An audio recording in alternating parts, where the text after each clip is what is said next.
있잖아요. 저 얼마 전에 지인한테 이런 말을 들었어요. 너는 항상 밝아서 좋겠다. 근데 그 말을 듣는 순간 왜인지 모르게 너무 피곤한 거예요. 아무 말도 못했어요. 그냥 웃었어요. 또, 혹시 이런 경험 있으세요? 분명히 힘든데, 분명히 오늘 최악인데, 누군가 괜찮아요? 물으면 자동으로 네, 괜찮아요. 가 나오는 거예요. 회의 자리에서 어이없는 말을 들어도 일단 웃고 보는 거예요. 고객한테 황당한 소리를 들어도 감사합니다가 먼저 나오는 거예요. 그리고 집에 돌아오면 아무것도 하기 싫어요. 말하기도 싫고, 웃기도 싫고, 그냥 아무도 없는 데 있고 싶어요. 가족이 말을 걸면 괜히 짜증이 나요.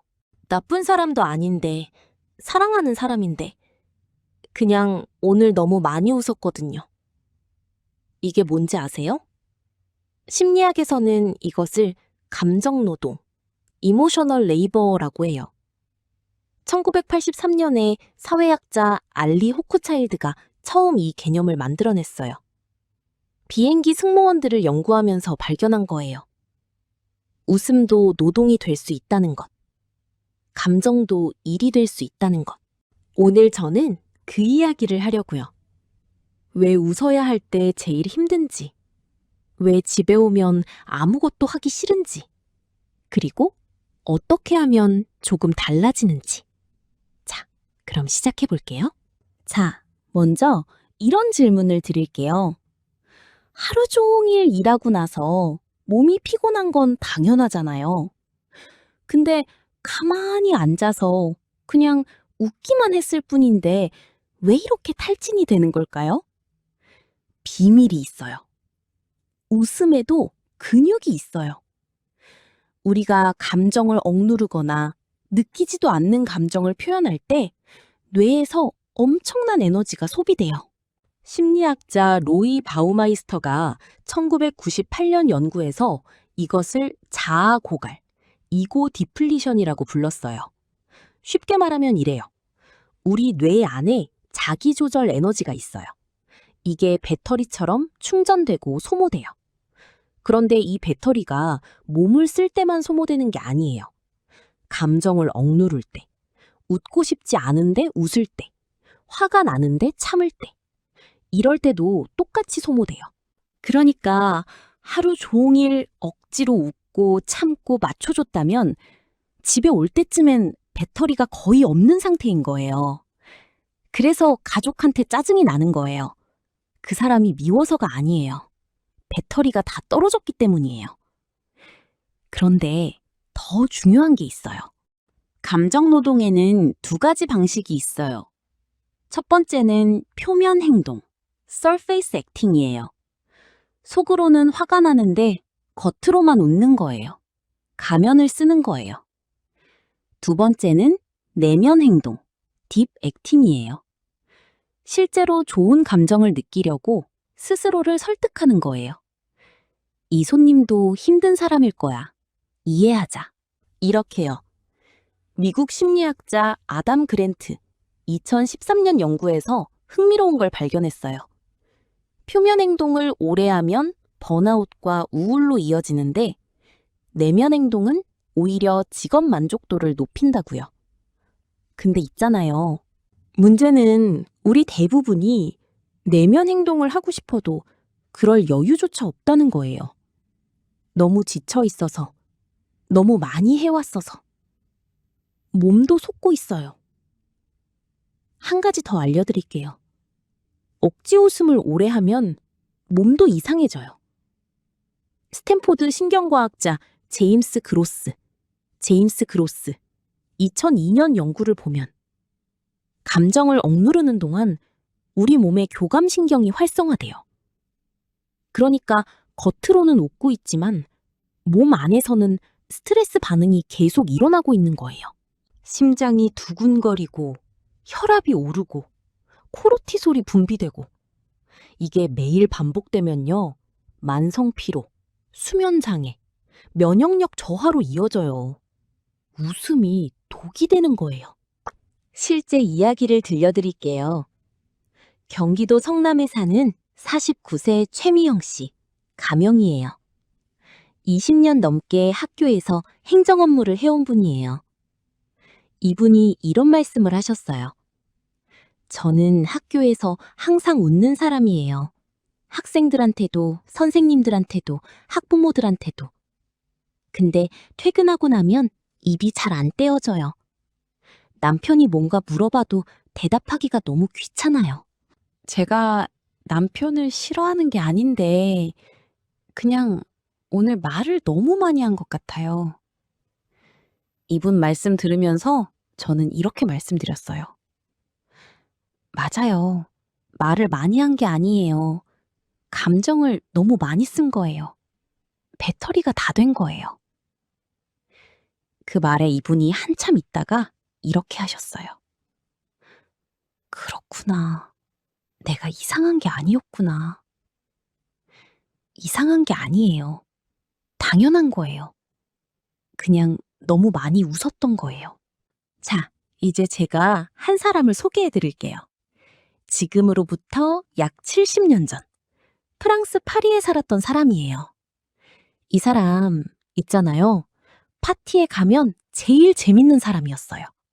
주변 사람들을 웃기는 걸 잘했고 항상 유머러스하고 밝은 사람으로 유명했어요. 언론에서도 그를 태양처럼 밝은 사람이라고 불렀어요.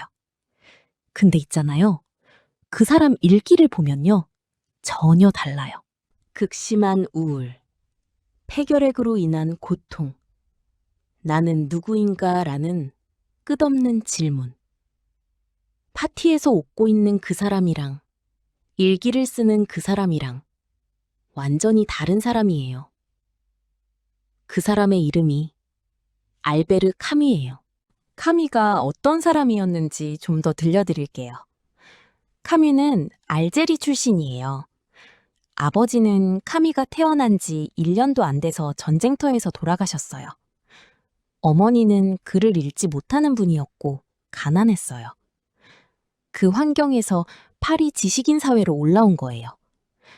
근데 파리 지식인 사회가 어떤 곳인지 아세요? 모두가 세련되고 모두가 말을 잘하고 모두가 우아한 척해야 하는 곳이에요. 알제리 출신의 가난한 청년이 그 자리에서 살아남으려면요. 웃어야 했어요. 밝아야 했어요. 유머러스해야 했어요. 그게 카미의 갑옷이었던 거예요. 그런데 카미가 이걸 그냥 당하고만 있었냐면요. 아니에요. 카미는 이 감정을 철학으로 승화시켰어요. 그가 만들어낸 개념이 부조리, 앱서드예요. 카미가 말하는 부조리가 뭔지 아세요? 인간은 의미를 원하는데 세상은 의미를 주지 않는다는 거예요. 나는 솔직하고 싶은데 세상은 웃음을 요구한다는 거예요. 나는 지쳐 있는데 세상은 괜찮냐고 물으면 괜찮다고 답하길 원한다는 거예요. 이 간극, 이 어긋남, 그게 카미가 말하는 부조리예요. 그리고 카미는 이렇게 말해요. 부조리를 없애려 하지 마라.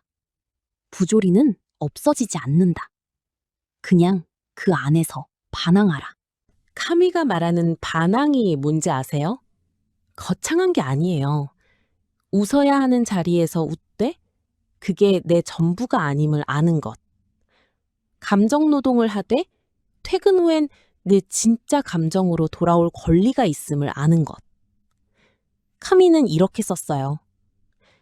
나는 언제나 인간이 웃는 이유보다 우는 이유에 더 관심이 있었다. 웃음은 종종 가면이지만 눈물은 언제나 진짜다. 이 말이요. 지금 여러분한테 하는 말 같지 않아요? 웃어야 해서 웃었던 그 시간들. 그게 전부가 아니에요. 퇴근하고 아무 말도 하기 싫었던 그 시간. 그게 진짜 여러분이에요. 카미가 어떻게 됐는지도 들려드릴게요. 카뮤는 1957년에 노벨 문학상을 받아요. 수상 연설에서 뭐라고 했는지 아세요? 화려한 말이 아니었어요. 이렇게 말했어요. 나는 나 자신에 대해 쓴다. 그리고 그것이 곧 모든 사람에 대한 글이다. 파티에서 제일 웃기는 사람이 노벨상 연설에서 자기 안의 어둠을 이야기한 거예요. 그게 카미의 반항이었어요. 웃어야 하는 세상에서 자기 자신으로 돌아오는 것. 카미가 지금 여러분 옆에 앉아 있다면요. 아마 이렇게 말할 것 같아요. 오늘 많이 웃었나요? 그 웃음이 가면이었다면 지금쯤 벗어도 돼요. 퇴근 후에 당신은 웃지 않아도 되는 사람이에요. 지쳐 있어도 되고, 아무 말 없어도 되고, 그냥 있어도 돼요. 그게 진짜 당신이에요. 어때요? 70년 전 파리에서 억지 웃음을 강요받았던 사람이 지금 여러분한테 하는 말. 왜 이렇게 지금 내 이야기 같죠? 자, 이제 진짜 중요한 얘기예요. 카미가 말했잖아요. 부조리는 없어지지 않는다고. 웃어야 하는 세상은 바꿀 수 없다고. 맞아요. 내일도 출근하면 웃어야 할 순간이 올 거예요. 참아야 할 순간이 올 거예요. 근데 우리가 할 수 있는 게 있어요. 그 웃음이 나를 완전히 소진시키지 않게 하는 방법이 있거든요. 오늘 3가지 드릴게요. 첫 번째, 퇴근 의식을 만드세요. 있잖아요. 감정 노동이 힘든 이유 중 하나가요. 일이 끝나도 감정이 안 끝난다는 거예요. 퇴근했는데 아직도 고객 얼굴이 떠오르고 아직도 아까 그 상황이 생각나고. 이게 왜냐면요. 뇌가 아직 일 모드에 있기 때문이에요. 신경과학자 매슈 워커가 2017년 연구에서 이런 걸 발견했어요. 우리 뇌는 맥락 전환, 즉 상황이 바뀌었다는 신호가 없으면 이전 상태를 계속 유지한다고요. 그러니까 퇴근이라는 사건만으로는 뇌가 일 모드에서 안 빠져나온다는 거예요. 그래서 필요한 게 퇴근 의식이에요. 방법은 본인한테 맞는 걸로 하면 돼요. 버스에서 이어폰 끼고 좋아하는 음악 한 곡 듣기. 집 앞에서 5분 산책하고 들어가기. 현관문 열기 전에 크게 숨 한 번 내쉬기. 뭐든 좋아요. 핵심은 딱 하나예요. 그 행동이 끝나는 순간 스스로에게 말하는 거예요. 오늘 일은 여기서 끝. 이 선언이요. 뇌한테 맥락 전환 신호를 주는 거예요. 카미가 말한 반항이 바로 이거예요. 웃어야 하는 세상에서 웃었지만 지금 이 순간만큼은 나로 돌아오는 것. 실전 팁. 퇴근 의식에 이름을 붙여보세요. 카뮤 시간도 좋고 나로 돌아오는 시간도 좋아요. 이름을 붙이면 습관이 훨씬 잘 자리 잡혀요. 두 번째, 감정 영수증을 써보세요. 이게 뭔지 아세요? 오늘 하루 동안 내가 쓴 감정을 영수증처럼 적어보는 거예요. 예를 들면 이런 식이에요. 오늘 쓴 감정 영수증. 웃음 17번, 참음 8번, 맞장구 12번, 모르는 척 3번. 오늘 총 감정 지출. 매우 많음, 잔여 배터리, 거의 없음. 거창하게 쓸 필요 없어요. 핸드폰 메모장에 대충 끄적여도 돼요. 이게 왜 효과가 있냐면요. 심리학자 제임스 페네베이커가 1997년 연구에서 자기 감정을 언어로 표현하는 것만으로도 감정 소진 회복 속도가 눈에 띄게 빨라진다고 했거든요. 근데 더 중요한 이유가 있어요. 영수증을 쓰다 보면 내가 오늘 얼마나 많이 쓴지가 눈에 보여요. 그러면 이런 생각이 들어요. 아, 내가 오늘 이렇게 많이 썼구나. 지친 게 당연하네. 이게 핵심이에요. 지친 나를 이상하게 보는 게 아니라 당연하게 보는 것. 카뮤가 말한 부조리를 인정하는 것. 웃어야 하는 세상에서 웃었고, 그래서 지쳤고, 그게 맞는 거라고. 실전 팁. 영수증 마지막에 이 한 줄만 추가해 보세요. 오늘 나 수고했다. 이 한 문장이 생각보다 훨씬 커요. 세 번째, 진짜 감정 충전소를 찾으세요. 배터리가 소모됐으면 충전을 해야죠. 근데 있잖아요. 감정 배터리는 몸 쉰다고 충전이 안 돼요. 소파에 누워서 유튜브 보는 게 쉬는 것 같아도 뇌는 계속 자극을 받고 있거든요.